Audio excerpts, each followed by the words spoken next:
ഓസ്ട്രേലിയയിലെ അഡ്ലേഡ് സിറ്റിയിലാണ് ഈ ഒരു ഇൻസിഡന്റ് നടക്കുന്നത്.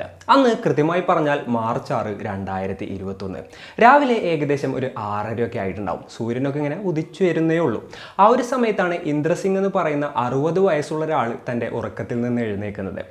ആൾ ഉറക്കത്തിൽ നിന്ന് എഴുന്നേറ്റ് നോക്കുമ്പോൾ നേരെ മുന്നിൽ കാണുന്നത് ആളുടെ വൈഫിനെയാണ്. വൈഫിൻ്റെ മുഖത്ത് പതിവില്ലാത്തൊരു പരിഭ്രമം ഉണ്ടായിരുന്നു.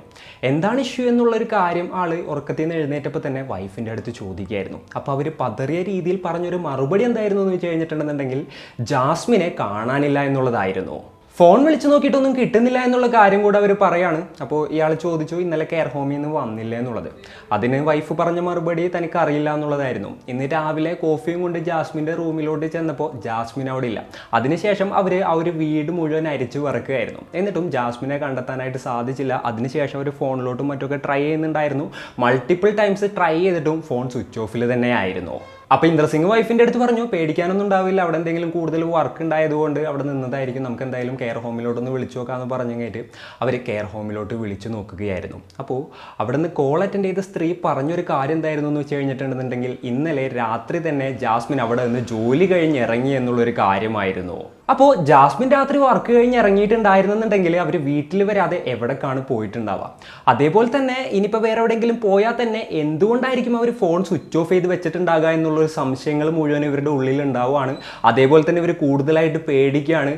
അപ്പോൾ അധികം സമയം കളയാതെ നേരെ തന്നെ അവർ പോലീസ് സ്റ്റേഷനിൽ പോയിട്ട് ഒരു മിസ്സിംഗ് കംപ്ലയിൻറ്റ് ഫയൽ ചെയ്യുകയും ചെയ്തു. ആ ഒരു കംപ്ലയിൻറ്റ് കണ്ട ഉടനെ തന്നെ പോലീസിന് ഒരാളെ സംശയം തോന്നുകയായിരുന്നു. അപ്പോൾ ആരാണ് പോലീസിൻ്റെ സസ്പെക്ട് ലിസ്റ്റിലുണ്ടായ ആ ഒരു വ്യക്തി? യഥാർത്ഥത്തിൽ അന്ന് ജാസ്മിന് എന്താണ് സംഭവിച്ചത്? ഡ്യൂട്ടി കഴിഞ്ഞ് അവരെങ്ങോട്ടാണ് പോയത്? പോലീസുകാർക്ക് അവരെ കണ്ടെത്താൻ സാധിച്ചോ ഇല്ലയോ? ഇത്തരത്തിലുള്ള കാര്യങ്ങളൊക്കെയാണ് ഇന്നത്തെ വീഡിയോയിലൂടെ നമ്മൾ ചർച്ച ചെയ്യാനായിട്ട് പോകുന്നത്. Hello guys, welcome back to the channel. Raseen this side. 1999 August മാസം പഞ്ചാബിലാണ് ജാസ്മിൻ കൗർ ജനിക്കുന്നത്. അവർക്ക് മൂത്ത 2 ചേട്ടന്മാരായിരുന്നു ഉണ്ടായിരുന്നത്. നല്ല ഹാപ്പി ആയിട്ടായിരുന്നു അവരുടെ ഫാമിലി ലൈഫും കാര്യങ്ങളൊക്കെ മുന്നോട്ട് പോയിക്കൊണ്ടിരുന്നിരുന്നത്. എന്നാൽ ജാസ്മിൻ ഏകദേശം ഒരു 10 വയസ്സായ സമയത്ത് അവരുടെ അച്ഛൻ ഒരു ആക്സിഡൻറ്റിൽ മരണപ്പെടുകയായിരുന്നു. അതിനുശേഷം ഈ 3 കുട്ടികളെ നോക്കിയത് ജാസ്മിൻ്റെ അമ്മയായിരുന്നു. അവർ തൻ്റെ കുട്ടികൾക്ക് വേണ്ടി ജീവിക്കാനായിട്ട് ആ ഒരു സമയത്ത് തീരുമാനം എടുക്കുകയാണ്. വളരെ സ്ട്രോങ് ആയിട്ട് തന്നെ നിലകൊണ്ട് തൻ്റെ 3 മക്കളുടെയും കാര്യം അവർ വളരെ നല്ല രീതിയിൽ തന്നെയായിരുന്നു നോക്കിയിരുന്നത്. അങ്ങനെ അവർ ആഗ്രഹിച്ചതുപോലെ തന്നെ മൂത്ത 2 കുട്ടികളും നന്നായിട്ട് പഠിക്കുകയാണ്. അവരുടെ ഡിഗ്രിയും കാര്യങ്ങളൊക്കെ കഴിഞ്ഞു, നല്ല ജോലിയിൽ പ്രവേശിക്കുകയും ചെയ്തു. അടുത്തതായിട്ട് ഇനി ജാസ്മിനാണ് ഡിഗ്രിക്ക് ചേരാനുള്ളത്. ജാസ്മിന് ചെറുപ്പത്തിലേ തുടങ്ങിയിട്ടുണ്ടായിരുന്ന ഒരു ആഗ്രഹം എന്തായിരുന്നു എന്ന് വെച്ച് കഴിഞ്ഞിട്ടുണ്ടെന്നുണ്ടെങ്കിൽ മെഡിക്കൽ ഫീൽഡിൽ വർക്ക് ചെയ്യണം എന്നുള്ളതായിരുന്നു. ആളുകൾക്ക് നല്ല രീതിയിൽ സേവനം ചെയ്യണം, അതേപോലെ തന്നെ ആ ഒരു ഫീൽഡിൽ അത്രത്തോളം മുന്നോട്ട് വരണം എന്നുള്ളൊരു ആഗ്രഹവുമായിട്ടായിരുന്നു അവരുടെ സ്റ്റഡീസും കാര്യങ്ങളും ചെറുപ്പത്തിലേ തുടങ്ങിയിട്ട് മുന്നോട്ട് കൊണ്ടുപോയിക്കൊണ്ടിരുന്നിരുന്നത്.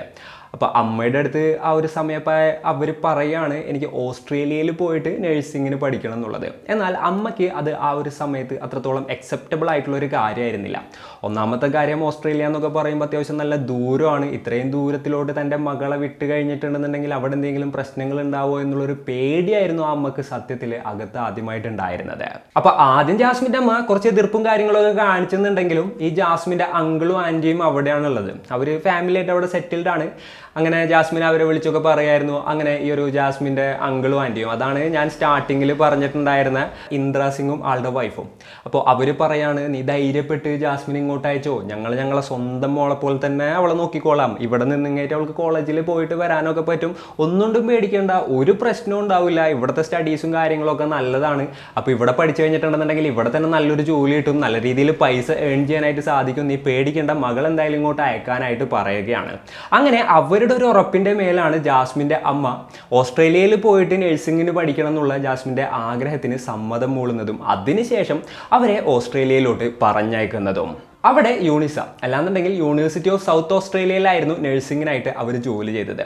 ആദ്യത്തെ 1-2 വർഷമൊക്കെ വീട്ടുകാരുടെ സഹായത്തോട് കൂടിയിട്ടായിരുന്നു, അതായത് ഫൈനാൻഷ്യലി വീട്ടുകാരുടെ ഹെൽപ്പോട് കൂടിയിട്ടായിരുന്നു അവരുടെ സ്റ്റഡീസും കാര്യങ്ങളൊക്കെ മുന്നോട്ട് കൊണ്ടുപോയിക്കൊണ്ടിരുന്നിരുന്നത്. എന്നാൽ അതിനുശേഷം അവർക്ക് ഒരു കെയർ ഹോമിൽ ജോലി ലഭിക്കുകയായിരുന്നു. അഡ്ലൈഡ് സിറ്റിയിൽ തന്നെയുള്ള cross care old age home എന്ന് പറയുന്ന ഒരു സ്ഥലത്തായിരുന്നു കേട്ടോ അവർ വർക്ക് ചെയ്യുന്നുണ്ടായിരുന്നത്. അപ്പോൾ പാർട്ട് ടൈം ആയിട്ട് അവർ അവിടെ വർക്ക് ചെയ്യുന്നു, ബാക്കിയുള്ള സമയത്ത് കോളേജിൽ പോയി പഠിക്കുന്നു. അങ്ങനെ നല്ല രീതിയിൽ സ്മൂത്ത് ആയിട്ട് തന്നെയായിരുന്നു അവരുടെ ലൈഫ് മുന്നോട്ട് പോയിക്കൊണ്ടിരുന്നിരുന്നത്. പിന്നെ ഈ ഒരു ഓൾഡ് ഏജ് ഹോമിലത്തെ വർക്കും കാര്യങ്ങളൊക്കെ കഴിയുമ്പോൾ രാത്രി ഏകദേശം ഒരു 10-11 മണിയാവും. അതിനുശേഷം അവിടെ നിന്ന് ടാക്സി എടുത്തിട്ടായിരുന്നു അവർ അങ്കിളുടെയും ആൻറ്റിയുടെയും വീട്ടിലോട്ട് വരുന്നുണ്ടായിരുന്നത്. ആ ഒരു സമയത്ത് അങ്കിളും ആൻറ്റിയും ഒക്കെ ഏകദേശം ഉറങ്ങിയിട്ടൊക്കെ ഉണ്ടാവും. അതുകൊണ്ട് തന്നെ ഇവരുടെ കയ്യിൽ ഒരു സ്പെയർ കീ ഉണ്ടായിരുന്നു. സോ അവരെ വിളിച്ചെഴുന്നേൽപ്പിക്കേണ്ട കാര്യമൊന്നുമില്ല. ഇവർ നൈസായിട്ട് വന്നിട്ട് ഡോർ തുറന്നിങ്ങായിട്ട് റൂമിൽ പോയിട്ട് കിടന്നുറങ്ങും. പിറ്റേ ദിവസം രാവിലെ തന്നെ കോഫിയായിട്ട് ആൻറ്റി വരും. അപ്പോൾ ഇവരെ വിളിച്ചെഴുന്നേൽപ്പിക്കും. അങ്ങനെയായിരുന്നു അവരുടെ ഒരു റൊട്ടീൻ. അതേപോലെ തന്നെയാണ് 5-ാം തീയതിയും അവർ നേരെ തന്നെ കോളേജിലോട്ട് പോയി. അതിനുശേഷം ഈ പറഞ്ഞ പോലെ തന്നെ കെയർ ഹോമിലോട്ട് വർക്കിന് പോയി. പിന്നീട് രാത്രി ടൈമൊക്കെ ആയപ്പോൾ അങ്കിളും ആൻറ്റിയും കിടന്നുറങ്ങി. എന്നാൽ പിറ്റേ ദിവസം രാവിലെ ഈ ഒരു ആൻറ്റി കോഫിയും കൊണ്ട് പോയപ്പോൾ ഇവരെ കാണാനുണ്ടായിരുന്നില്ല. അതിനുശേഷമാണ് ഞാൻ ഇൻട്രോയിൽ പറഞ്ഞ കാര്യങ്ങളെല്ലാം തന്നെ നടക്കുന്നത്. അപ്പോൾ പോലീസ് സ്റ്റേഷനിൽ മിസ്സിംഗ് കംപ്ലൈൻറ്റ് കൊടുത്തപ്പോൾ തന്നെ ഒരാളുടെ മേൽ പോലീസിന് സംശയം ഉണ്ടായിരുന്നെന്ന് പറഞ്ഞില്ലേ? താരിഖ് ചോത് സിംഗ് എന്നായിരുന്നു ആളുടെ പേര്. സെയിം യൂണിവേഴ്സിറ്റിയിൽ കമ്പ്യൂട്ടർ സയൻസിന് പഠിക്കുന്ന ഒരു വിദ്യാർത്ഥിയായിരുന്നു കേട്ടോ ആ ഒരു പയ്യൻ. അപ്പോൾ പഞ്ചാബിൽ നിന്ന് തന്നെയായിരുന്നു ആ ഒരു പയ്യൻ ഓസ്ട്രേലിയയിലോട്ട് വന്നിട്ട് പഠിക്കുന്നുണ്ടായത്. എന്തുകൊണ്ടാണ് ആളുടെ മേൽ പോലീസിന് സംശയം ഉണ്ടായത് എന്നുള്ളത് നമുക്ക് വഴിയേ പറയാം. കംപ്ലൈൻറ്റ് കിട്ടിയ ഉടനെ തന്നെ പോലീസുകാർ താരിഖിൻ്റെ റൂമിലോട്ട് എത്തുകയാണ്. അന്ന് ശനിയാഴ്ച ആയതുകൊണ്ട് തന്നെ താരിഖിന് ക്ലാസ്സും കാര്യങ്ങളൊന്നും ഉണ്ടായിരുന്നില്ല. ആ പയ്യൻ അവിടെ കിടന്നുറങ്ങായിരുന്നു പോലീസുകാർ എത്തുന്ന സമയത്ത്. അപ്പോൾ പോലീസുകാർ ഈ പയ്യനെ വിളിച്ചെഴുന്നേൽപ്പിക്കുകയാണ്. എഴുന്നേറ്റപ്പോൾ തന്നെ പോലീസിനെ കണ്ടപ്പോൾ ആ ഒരു പയ്യൻ പേടിച്ചു പോവാണ്. അപ്പോൾ എന്താണ് കാര്യം എന്നൊക്കെ ചോദിച്ചു. അപ്പോൾ ജാസ്മിനെ കാണാനില്ല, നിനക്കും ആ ഒരു ജാസ്മിൻ്റെ തിരോധാനത്തിനും തമ്മിൽ എന്തെങ്കിലും ബന്ധമുണ്ടോ എന്നുള്ള കാര്യം പോലീസുകാർ ചോദിക്കുകയാണ്. അപ്പോൾ എനിക്കൊന്നും അറിയില്ല, ഞാൻ ഇന്നലെ ഇവിടെ തന്നെ ഉണ്ടായിരുന്നില്ല എന്നുള്ളൊരു തരത്തിലായിരുന്നു ആ ഒരു പയ്യൻ മറുപടി പറഞ്ഞത്. അപ്പോൾ ഇന്നലെ രാത്രി നീ എവിടെയായിരുന്നു, എന്തായിരുന്നു പരിപാടി എന്ന് ചോദിച്ചപ്പോൾ എനിക്കിന്നലെ നൈറ്റ് എന്താ പറയുക മൈൻഡ് തീരെ ശരിയുണ്ടായിരുന്നില്ല, അതുകൊണ്ട് ഞാൻ ഒരു ലോങ് ഡ്രൈവ് പോയേക്കായിരുന്നു എന്നുള്ളൊരു രീതിയിലായിരുന്നു ആൾ മറുപടി പറഞ്ഞത്. അപ്പോൾ എങ്ങോട്ടാണ് എങ്ങനെയാണ് പോയതെന്നൊക്കെ ചോദിച്ചപ്പോൾ ഫ്രണ്ടിൻ്റെ കാറ് കടം വാങ്ങിയിട്ട് ഫ്ലിൻഡേഴ്സ് മൗണ്ടൻസിലോട്ട് ആൾ ഒറ്റക്കൊരു ലോങ് ഡ്രൈവ് പോയതാണ് എന്നുള്ള രീതിയിലായിരുന്നു ഈ പയ്യൻ പോലീസിൻ്റെ അടുത്ത് പറഞ്ഞത്. അടുത്തതായിട്ട് ഈ പയ്യൻ പറഞ്ഞത് സത്യമാണോ എന്ന് ക്രോസ് ചെക്ക് ചെയ്യുന്നതിന് വേണ്ടിയിട്ട് ഈ കാറ് കൊടുത്ത സുഹൃത്തിനെ പോലീസുകാർ ക്വസ്റ്റ്യൻ ചെയ്യാണ്.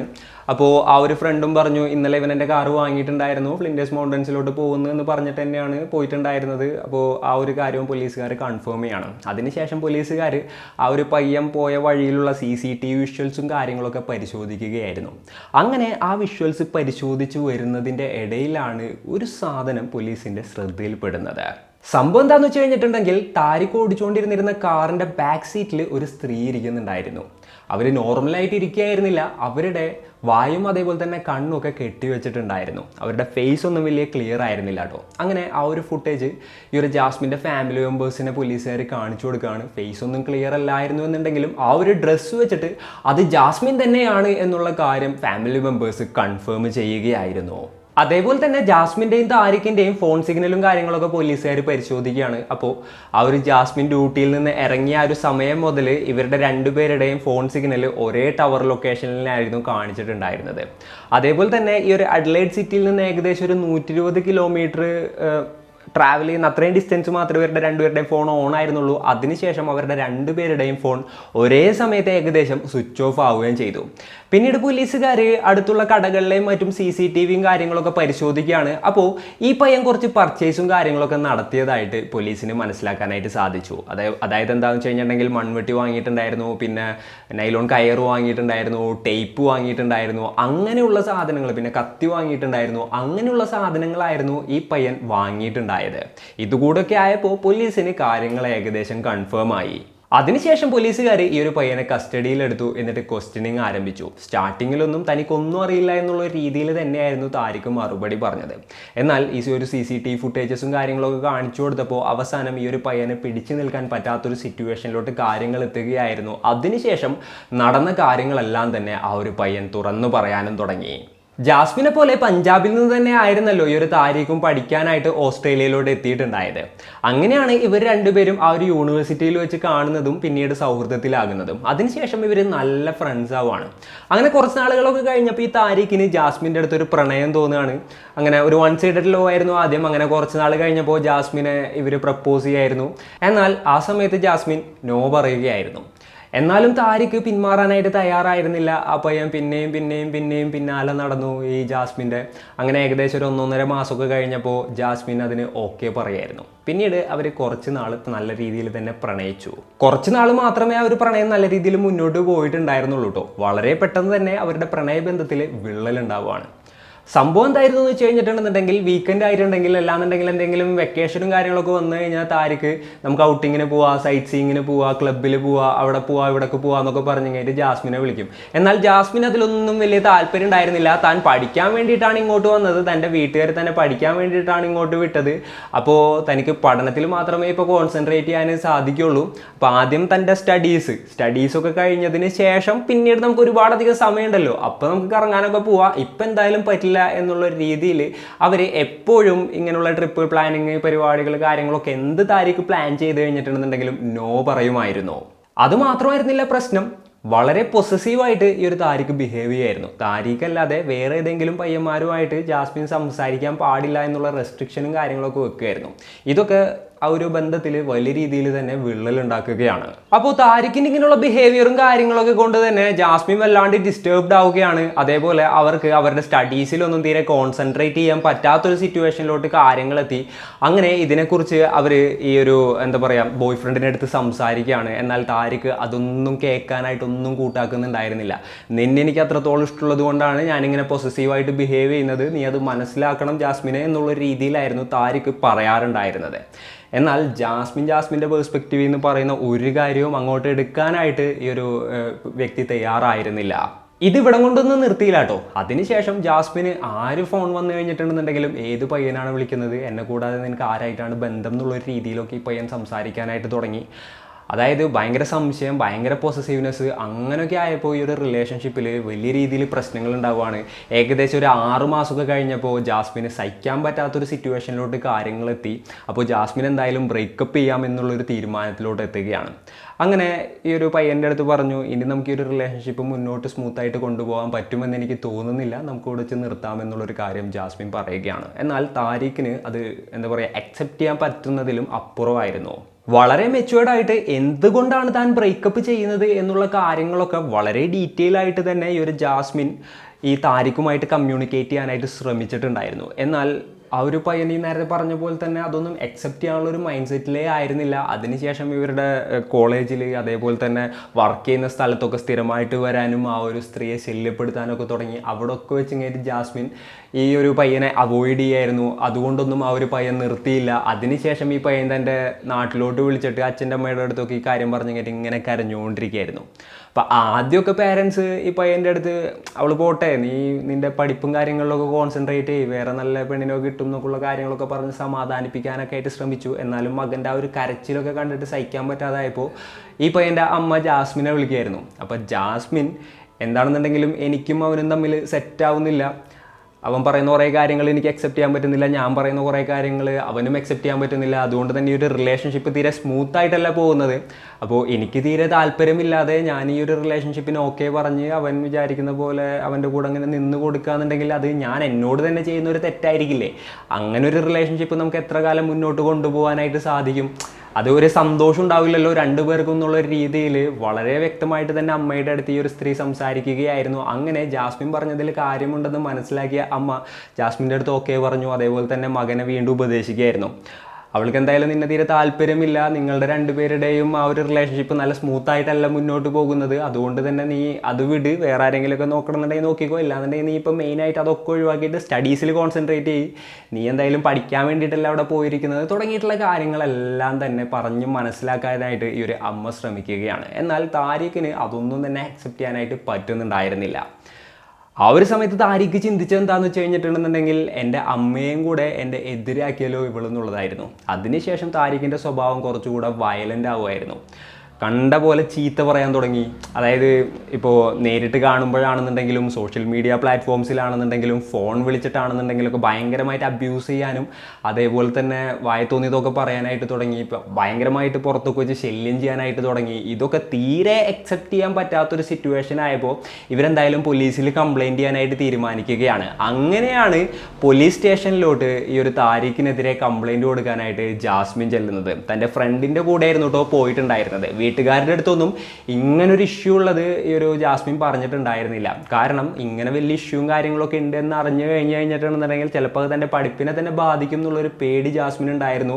അതുകൊണ്ട് തന്നെ വീട്ടുകാരെ അറിയിക്കാതെ നൈസായിട്ട് അവർ പോലീസ് സ്റ്റേഷനിൽ പോയിട്ട് കാര്യങ്ങളൊക്കെ ഡീൽ ചെയ്യാനായിട്ടായിരുന്നു തീരുമാനിച്ചത്. അങ്ങനെ ഈ ഒരു കേസിൻ്റെ അടിസ്ഥാനത്തിൽ താരിഖിനെ പോലീസുകാർ വിളിപ്പിക്കുകയാണ്. എന്നാൽ പോലീസ് സ്റ്റേഷനിലെത്തിയ താരിഖിൻ്റെ സ്വഭാവം ആകെ മാറി. ആള് പോലീസുകാരുടെ അടുത്ത് പറഞ്ഞു, പ്രണയിച്ച് ബ്രേക്കപ്പ് ആയപ്പോൾ അതിൻ്റെ ഒരു ഫ്രസ്ട്രേഷനിൽ ഞാൻ ചെയ്തു പോയതാണ് സാറേ, ഇനി എൻ്റെ ഭാഗത്ത് നിന്ന് ഇങ്ങനെയൊന്നും ഉണ്ടാവില്ല എന്നൊക്കെ പറഞ്ഞ് കാല് പിടിച്ചു. അപ്പോൾ ജാസ്മിൻ്റെ അടുത്തും പറഞ്ഞു, സോറി ഇനി ഞാൻ ഇങ്ങനെയൊന്നും ചെയ്യില്ല, ആ ഒരു ഫ്രസ്ട്രേഷനിൽ അങ്ങനെ പറ്റിപ്പോയതാണ്, എൻ്റെ ഭാവി കൊളാക്കരുത്, അങ്ങനെ ഇങ്ങനെയൊക്കെ പറഞ്ഞപ്പോൾ അവസാനം ജാസ്മിനും പാവം തോന്നി. ഓക്കെ, ഒരു സ്റ്റുഡൻ്റാണ്, പഠിക്കുകയാണ്, ഇപ്പോൾ ഞാനിങ്ങനെ ഒരു കേസൊക്കെ കൊടുത്ത് ഇത് പുഷ് ചെയ്ത് കഴിഞ്ഞിട്ടുണ്ടെന്നുണ്ടെങ്കിൽ ഇവനത് നല്ല രീതിയിൽ ബാധിക്കും, എൻ്റെ സ്റ്റഡീസിനെ ബാധിക്കും, അങ്ങനെ ഒരുത്തൻ്റെ ജീവിതമൊന്നും നശിപ്പിക്കാനായിട്ട് എനിക്ക് താല്പര്യമില്ല. അങ്ങനെയുള്ളൊരു തോട്ടിലോട്ട് ജാസ്മിൻ എത്തുകയായിരുന്നു. അങ്ങനെ ആ ഒരു കംപ്ലയിൻറ്റ് എന്താ പറയുക വാപ്പസ് വാങ്ങുകയും ചെയ്തു. ഇതൊക്കെ കഴിഞ്ഞ് താരിഖിൻ്റെ അടുത്ത് ജാസ്മിൻ പറഞ്ഞു, നിന്നെ കാണാനൊക്കെ അടിപൊളിയാണ്, നിൻ്റെ സ്വഭാവം കൂടെ കുറച്ചുകൂടെ നന്നാക്കാനുണ്ട്, അതിനുശേഷം നീ നല്ല ഏതെങ്കിലും ഒരു പെൺകുട്ടീനെ നോക്ക്, നിനക്ക് എന്തായാലും നല്ലൊരു പാർട്ട്ണറിനെ കിട്ടും, എനിക്കെന്തായാലും ഈ ഒരു റിലേഷൻഷിപ്പ് കണ്ടിന്യൂ ചെയ്ത് പോകാനായിട്ട് തീരെ താല്പര്യമില്ലാത്തത് കൊണ്ടാണ്, അപ്പോൾ നീ നിൻ്റെ സ്റ്റഡീസിലൊക്കെ ആദ്യം കോൺസെൻട്രേറ്റ് ചെയ്യുന്നു പറഞ്ഞ് സമാധാനിപ്പിച്ചിട്ടായിരുന്നു ജാസ്മിൻ ഈ ഒരു പയ്യനെ പറഞ്ഞു വിട്ടത്. എന്നാൽ താരിഖിന് തന്നെ പോലീസ് സ്റ്റേഷനിലോട്ട് വിളിപ്പിച്ചു, പിന്നെയും തന്നെ നാണക്കേടാക്കി പോലീസുകാരുടെ മുന്നിൽ കെഞ്ചുന്നൊരു സിറ്റുവേഷനിലോട്ട് കാര്യങ്ങളെത്തി. അപ്പോൾ ഇനിയും അവളെ വെറുതെ വിട്ട് കഴിഞ്ഞിട്ടുണ്ടെന്നുണ്ടെങ്കിൽ ശരിയാവില്ല, അവളെ കൊന്നുകളയണം എന്നുള്ളൊരു ചിന്തയിലോട്ടായിരുന്നു ഇതൊക്കെ കഴിഞ്ഞപ്പോൾ താരിഖ് എത്തിയത്. സോ ജാസ്മിൻ താരിഖിനെതിരെ ഓൾറെഡി ഇത്തരത്തിലുള്ളൊരു കംപ്ലയിൻറ്റ് കൊടുത്തിട്ടുണ്ടായിരുന്നത് കൊണ്ടാണ് ജാസ്മിൻ മിസ്സിംഗ് ആയ സമയത്ത് പ്രൈം സസ്പെക്ട് ലിസ്റ്റിലോട്ട് ഈ ഒരു താരിഖ് വന്നത്. അപ്പോൾ താരിഖിൻ്റെ ഒരു കാര്യം പറയുകയാണെന്നുണ്ടെങ്കിൽ ഇത്തരത്തിലുള്ള പോലീസ് സ്റ്റേഷൻ ഇൻസിഡൻറ്റിനൊക്കെ ശേഷം എങ്ങനെ കറക്റ്റായിട്ട് പ്ലാൻ ചെയ്ത് ഇവളെ ഇല്ലാതാക്കാം എന്നുള്ളത് മാത്രമായി പയ്യൻ്റെ ചിന്ത. അങ്ങനെ കറക്റ്റായിട്ട് ഈ ഒരു പയ്യൻ കാര്യങ്ങളെല്ലാം തന്നെ പ്ലാൻ ചെയ്യുകയായിരുന്നു. അങ്ങനെ പ്ലാൻ ചെയ്ത ദിവസം വന്നെത്തി. അന്ന് ഈ പയ്യൻ തൻ്റെ സുഹൃത്തിൻ്റെ കാറ് വാങ്ങായിരുന്നു. അതിനുശേഷം ഷോപ്പിൽ പോയിട്ട് ആവശ്യമുള്ള സാധനങ്ങളെല്ലാം തന്നെ വാങ്ങി. അതിനുശേഷം എന്താ ചെയ്തതെന്ന് വെച്ച് കഴിഞ്ഞിട്ടുണ്ടെന്നുണ്ടെങ്കിൽ ഈ ജാസ്മിൻ വർക്ക് ചെയ്യുന്ന ഓൾഡ് ഏജ് ഹോമിൻ്റെ അവിടെ വന്നു കഴിഞ്ഞിട്ട് പതുങ്ങിയിരിക്കുകയായിരുന്നു.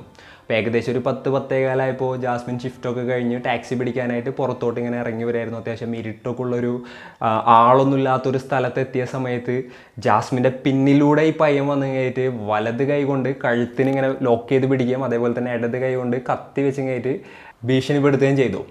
നീ മിണ്ടി കഴിഞ്ഞിട്ടുണ്ടെന്നുണ്ടെങ്കിൽ ഞാൻ നിൻ്റെ കഴുത്തിറക്കും, ഞാൻ പറയുന്നത് പോലെ മിണ്ടാതെ എൻ്റെ കൂടെ വന്നു കഴിഞ്ഞിട്ടുണ്ടെന്നുണ്ടെങ്കിൽ നമുക്ക് ബാക്കി കാര്യങ്ങൾ തീരുമാനിക്കാം എന്നുള്ളൊരു രീതിയിൽ ഈ പെൺകുട്ടിയെ ഭീഷണിപ്പെടുത്തുകയായിരുന്നു.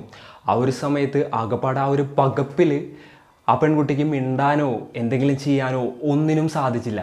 അങ്ങനെ ആ ഒരു സ്ത്രീയെ ആ പയ്യൻ വലിച്ചഴിച്ച് ആ ഒരു കാറിൽ കൊണ്ടുപോയി ഇടുകയായിരുന്നു. അതിനുശേഷം ഓൾറെഡി കാറിൽ സെറ്റ് ചെയ്ത് വെച്ചിരുന്ന ആ ടേപ്പും കാര്യങ്ങളൊക്കെ ഉപയോഗിച്ച് വായ കെട്ടുകയും അതേപോലെ തന്നെ കൈയും കാലൊക്കെ കയറുപയോഗിച്ച് കെട്ടുകയും ചെയ്തു.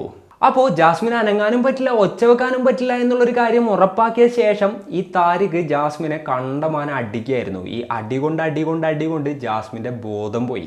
അതിനുശേഷമാണ് ആ പയ്യൻ അവിടെ നിന്ന് പതുക്കെ കാറെടുത്തും കയറ്റി നേരെ ഫ്ലിൻഡേഴ്സ് മൗണ്ടൻസിലോട്ട് വെച്ച് പിടിക്കുന്നത്.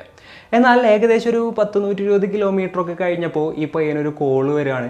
ഈ കാർ ഒരു ഫ്രണ്ടിൻ്റെ നിന്ന് വാങ്ങിയിട്ടുണ്ടായിരുന്നല്ലോ, ആ ഫ്രണ്ടാണ് വിളിച്ചിട്ടുണ്ടായിരുന്നത്. അപ്പോൾ ഈ പയ്യൻ പറഞ്ഞു, ഞാനൊരു ലോങ് ഡ്രൈവ് പോവാണ്, മൈൻഡ് തീരെ ശരിയല്ല, അപ്പോൾ നാളെ രാവിലെ വരാമെന്ന് പറഞ്ഞു. അപ്പോൾ ആ ഫ്രണ്ടും ഒക്കെ പറഞ്ഞു. അങ്ങനെ താരിഖ് ഇങ്ങനെ കുറച്ചുകൂടെ മുന്നോട്ട് പോയപ്പോഴാണ് താരിഖിന് വേറൊരു കാര്യം കൂടെ കത്തുന്നത്. ഇതേപോലെ ഇവളാരെങ്കിലും വിളിച്ചു കഴിഞ്ഞിട്ടുണ്ടെന്നുണ്ടെങ്കിൽ പ്രശ്നമാവില്ലേ? അങ്ങനെയാണ് താരിഖ് വണ്ടി സൈഡിലോട്ട് ഒതുക്കുന്നതും അതിനുശേഷം തൻ്റെയും അതുപോലെ തന്നെ ജാസ്മിൻ്റെയും ഫോൺ സ്വിച്ച് ഓഫ് ചെയ്യുന്നതും. അതുകൊണ്ടാണ് പോലീസുകാർ നോക്കിയപ്പോൾ ഏകദേശം 125 കിലോമീറ്ററോളം ഇവരുടെ രണ്ടുപേരുടെയും ഫോൺ ഒരേപോലെയായിരുന്നു ട്രാവൽ ചെയ്തിട്ടുണ്ടായിരുന്നത്. അതിനുശേഷം അവരുടെ ഫോൺ സ്വിച്ച് ഓഫ് ആയിട്ടുണ്ടായിരുന്നില്ലേ? അതിന് കാരണമായിട്ടുള്ളൊരു ഇൻസിഡൻറ്റ് ഇതായിരുന്നു. അതിനുശേഷം വണ്ടി എടുത്തു, പിന്നെയും ഡ്രൈവിംഗ് തുടർന്നു. ഈ ഒരു ഫ്ലിൻഡേഴ്സ് മൗണ്ടൻസിൻ്റെ ഇടയിൽ ആളുകളൊന്നും ഇല്ലാത്തൊരു ഏരിയയിൽ വണ്ടി കൊണ്ട് നിർത്തുമായിരുന്നു. അപ്പോഴത്തേനും ജാസ്മിന് ബോധവും കാര്യങ്ങളൊക്കെ വന്നിട്ടുണ്ടായിരുന്നു. അതിനുശേഷം ഈ ഒരു പയ്യൻ ജാസ്മിനെ ആ ഒരു കാറിൻ്റെ ഉള്ളിൽ നിന്ന് പുറത്തോട്ട് എടുത്തിടായിരുന്നു. അതിനുശേഷം വീണ്ടും ആ ഒരു സ്ത്രീയെ അടിക്കുകയായിരുന്നു. പിന്നീട് കഴുത്തറുത്ത് കൊലപ്പെടുത്തുകയായിരുന്നു. പിന്നീട് താൻ ഓൾറെഡി വാങ്ങി വെച്ചിരുന്ന മൺവെട്ടിയും കാര്യങ്ങളൊക്കെ ഉപയോഗിച്ച് കുഴി തോണ്ടി ആ ഒരു സ്ത്രീയെ അതിൽ കുഴിച്ചിടുകയും ചെയ്തു. ഇതൊക്കെ കഴിഞ്ഞതിന് ശേഷം ഒന്നും അറിയാത്തതുപോലെ ആ ഒരു പയ്യൻ തിരിച്ച് കാർ ഓടിച്ചെത്തുകയാണ്. അതിനുശേഷം വണ്ടി തൻ്റെ സുഹൃത്തിന് കൊടുത്തു. അതിനുശേഷം തൻ്റെ റൂമിൽ പോയിട്ട് റെസ്റ്റ് എടുക്കുന്നതിൻ്റെ ഇടയിലാണ് പോലീസുകാർ വന്ന് ഈ ഒരു പയ്യനെ പിടികൂടുന്നതും അതിനുശേഷം ഇങ്ങനെയുള്ള കാര്യങ്ങളൊക്കെ ഉണ്ടാവുന്നതും. പിന്നീട് ഈ ഒരു കൺഫെഷന് ശേഷം 8-ാം തീയതി പോലീസുകാർ ഈ പയ്യനെയും കൊണ്ട് ആ ഒരു ലൊക്കേഷനിലോട്ട് പോവാണ്. അപ്പോൾ എവിടെയാണ് കുഴിച്ചിട്ടതെന്നുള്ളത് ചോദിച്ചു. അപ്പോൾ പയ്യൻ കറക്റ്റ് ലൊക്കേഷനും കാര്യങ്ങളൊക്കെ പറഞ്ഞു കൊടുത്തു. അവിടെ പോലീസുകാർ കുഴി തോണ്ടി നോക്കുകയാണ്. ഏകദേശം ഒരു 4 അടി താഴ്ചയിൽ ആ ഒരു പെൺകുട്ടിയുടെ മണ്ണിൽ കുളിച്ചിടക്കുന്ന ഒരു മൃതദേഹം പോലീസിന് കണ്ടെത്താനും സാധിച്ചു.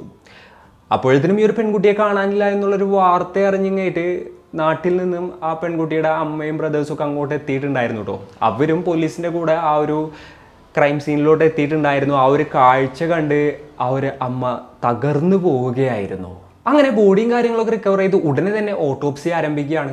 ആ ഒരു ഓട്ടോപ്സി റിപ്പോർട്ട് കണ്ടപ്പോൾ ഡോക്ടേഴ്സും പോലീസുകാരും എല്ലാവരും തന്നെ ഞെട്ടിത്തരിച്ച് പോവുമായിരുന്നു.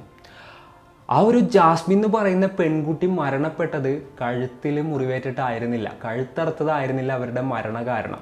ശ്വാസം മുട്ടിയായിരുന്നു അവർ മരിച്ചിട്ടുണ്ടായത്. അതും സാധാരണഗതിയിൽ ശ്വാസം മുട്ടിയിട്ടായിരുന്നില്ല അവർ മരിച്ചിട്ടുണ്ടായിരുന്നത്. അവരുടെ ലങ്സിൽ മുഴുവൻ മണ്ണും പൊടിയൊക്കെ ആയിരുന്നു ഉണ്ടായിരുന്നത്. പോരാത്തതിന് പോലീസുകാർ ഈ ഒരു കൺഫെഷനും കാര്യങ്ങളൊക്കെ വെച്ച് നോക്കിയപ്പോൾ ജാസ്മിൻ്റെ മരണം ഏകദേശം 6-ാം തീയതി വെളുപ്പിനായിരുന്നിട്ടുണ്ടാകും എന്നുള്ളൊരു നിഗമനത്തിലോട്ടായിരുന്നു എത്തിയിട്ടുണ്ടായത്. എന്നാൽ ഓട്ടോപ്സി റിപ്പോർട്ടൊക്കെ നോക്കുമ്പോൾ അതിലും കുറേ മണിക്കൂറുകൾ കഴിഞ്ഞിട്ടാണ് ജാസ്മിൻ ശരിക്കും മരിച്ചിട്ടുണ്ടായത്. അപ്പോൾ വളരെ ഡാർക്കായിട്ടുള്ളൊരു ടേണിലോട്ടാണ് ഈ ഒരു ഓട്ടോപ്സി റിപ്പോർട്ടിലൂടെ വന്നപ്പോൾ ഈ കേസ് എത്തിയത്. അങ്ങനെ വീണ്ടും താരിഖിനെ ഡീറ്റെയിൽ ആയിട്ട് ക്വസ്റ്റ്യൻ ചെയ്യാണ്. അപ്പോഴാണ് ആദ്യം പറയാത്ത കുറച്ചധികം ഡീറ്റെയിൽസ് ഈ പയ്യൻ കൂട്ടിച്ചേർക്കുന്നത്. ഈ ജാസ്മിൻ്റെ അടുത്ത് വല്ലാത്ത രീതിയിലുള്ളൊരു പകയായിരുന്നു ഈ പയ്യനുണ്ടായത്. അതുകൊണ്ട് തന്നെ അത്രത്തോളം അവൾ നരകിച്ച് മരിക്കണം എന്നുള്ളൊരു ചിന്തയായിരുന്നു ഈ പയ്യനുണ്ടായത്. അതുകൊണ്ട് ആ ഒരു പയ്യൻ ആ ഒരു സ്ത്രീയെ അതേപോലെ ടോർച്ചർ ചെയ്തായിരുന്നു കൊലപ്പെടുത്തിയത്. നേരെ ആ ഒരു മലത്തെരുവിലെത്തിയതിന് ശേഷം ആ പെൺകുട്ടിയുടെ ദേഹം മുഴുവൻ കുത്തി പരിക്കേൽപ്പിച്ചിട്ടുണ്ടായിരുന്നു. അതേപോലെ തന്നെ കഴുത്തിലും ഒരു സ്ക്രാച്ച് ഉണ്ടായിരുന്നു. എന്നാൽ അതൊന്നും ആയിരുന്നില്ല മരണകാരണം. അപ്പോഴൊക്കെ ആ ഒരു പെൺകുട്ടി മരിച്ചിട്ടില്ല എന്നുള്ളതും ഈ പയ്യനെ അറിയായിരുന്നു. അതിനുശേഷം ആ ഒരു പെൺകുട്ടി അവിടെ കിടത്തിയിട്ട് ഈ പയ്യൻ കുഴി തോണ്ടായിരുന്നു. അതിനുശേഷം ജീവനോട് കൂടിയിട്ട് ആ ഒരു പെൺകുട്ടി ആ കുഴിയിലിട്ട് ഈ പയ്യൻ മൂടിയിട്ട് അവിടെ നിന്ന് പോരുമായിരുന്നു. ആ ഒരു കുഴിയിൽ കിടന്നിട്ട് ജീവന് വേണ്ടിയിട്ട് പെടഞ്ഞ് മണിക്കൂറുകൾ എടുത്തിട്ട് അത്രയും ക്രൂരമായിട്ടായിരുന്നു ആ ഒരു പെൺകുട്ടി മരിച്ചുപോയത്.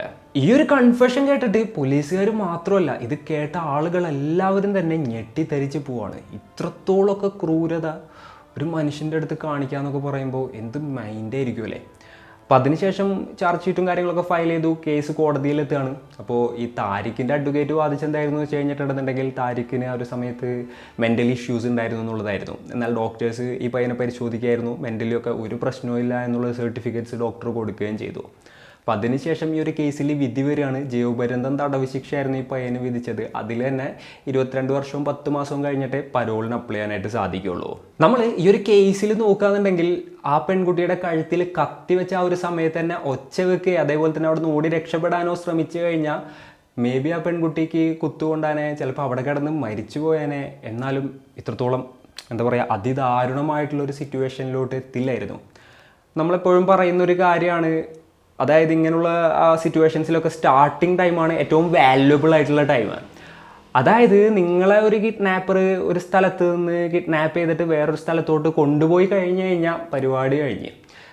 ഇപ്പോൾ ഒരാളാദ്യം തന്നെ കഴുത്തിൽ കത്തി വെച്ച് മിണ്ടരുത് എന്ന് പറയാനുള്ളൊരു കാരണം എന്താണെന്ന് വെച്ച് കഴിഞ്ഞിട്ടുണ്ടെന്നുണ്ടെങ്കിൽ ആ ഒരു സമയത്ത് നമ്മൾ ഒച്ച വെക്കുക അല്ലാന്നുണ്ടെങ്കിൽ രക്ഷപ്പെടാനായിട്ട് ശ്രമിച്ചു കഴിഞ്ഞാൽ കില്ലറിന് അവിടെ കുറച്ച് പ്രശ്നമാണ്. അല്ലാന്നുണ്ടെങ്കിൽ കിഡ്നാപ്പ് ചെയ്യാൻ വന്ന ആൾക്ക് കുറച്ച് പ്രശ്നമാണ്. ആളുടെ കയ്യിലല്ല ഫുൾ കൺട്രോൾ ഉള്ളത്. അവർ ഒച്ച വെക്കുകയോ അല്ലാന്നുണ്ടെങ്കിൽ എന്തെങ്കിലുമൊക്കെ ചെയ്യാനോ തുടങ്ങി കഴിഞ്ഞിട്ടുണ്ടെന്നുണ്ടെങ്കിൽ ബാക്കിയുള്ള ആളുകൾ അയാളെ പിടികൂടാനുള്ള സാധ്യത കൂടുതലാണ്. അതുകൊണ്ടാണ് അങ്ങനെയുള്ള സമയങ്ങളിൽ മിണ്ടരുത് എന്നുള്ളൊരു കാര്യം ആൾ പറയുന്നത്. അപ്പോൾ ആ സമയത്ത് ആൾ പറയുന്നത് പോലെ കേട്ട് മിണ്ടാതെ നിന്ന് കഴിഞ്ഞാൽ പിന്നെ ഫുൾ കൺട്രോൾ ആളുടെ കയ്യിലായി. ഇവിടുത്തതിലും നരകതുല്യമായിട്ടുള്ള ഒരു സിറ്റുവേഷനിലോട്ടായിരിക്കും അവിടെ നിന്ന് പോയി കഴിഞ്ഞാൽ എത്താനായിട്ട് കൂടുതൽ സമയത്തും സാധ്യത. അപ്പോൾ ഈ ഒരു കേസിൽ എന്തൊക്കെയാണെന്നുണ്ടെങ്കിലും ആ സമയത്ത് ഒച്ച വെക്കുകയോ ആ പെൺകുട്ടി അവിടെ നിന്ന് ഓടി രക്ഷപ്പെടാനൊക്കെ ശ്രമിച്ചു കഴിഞ്ഞിട്ടുണ്ടായിരുന്നെങ്കിൽ മേ ബി രക്ഷപ്പെട്ടാനെ. ഇല്ല എന്നുണ്ടെങ്കിൽ അവിടെ വെച്ച് തന്നെ ഈ പയ്യൻ ആ പെൺകുട്ടിയെ കുത്തി കൊലപ്പെടുത്തിയാനെ. എന്തായാലും മണ്ണിനടിയിൽ കിടന്ന് അത്രയും ക്രൂരമായിട്ടുള്ളൊരു എന്താ പറയുക മരണം ആ ഒരു പെൺകുട്ടിക്ക് ഫേസ് ചെയ്യേണ്ടതായിട്ട് വരില്ലായിരുന്നു എന്നാണ് എനിക്ക് തോന്നുന്നത്. അപ്പോൾ ഇന്നത്തെ ഈ ഒരു വീഡിയോയിൽ ഇത്രയൊക്കെയാണ് പറയാനുള്ളത്.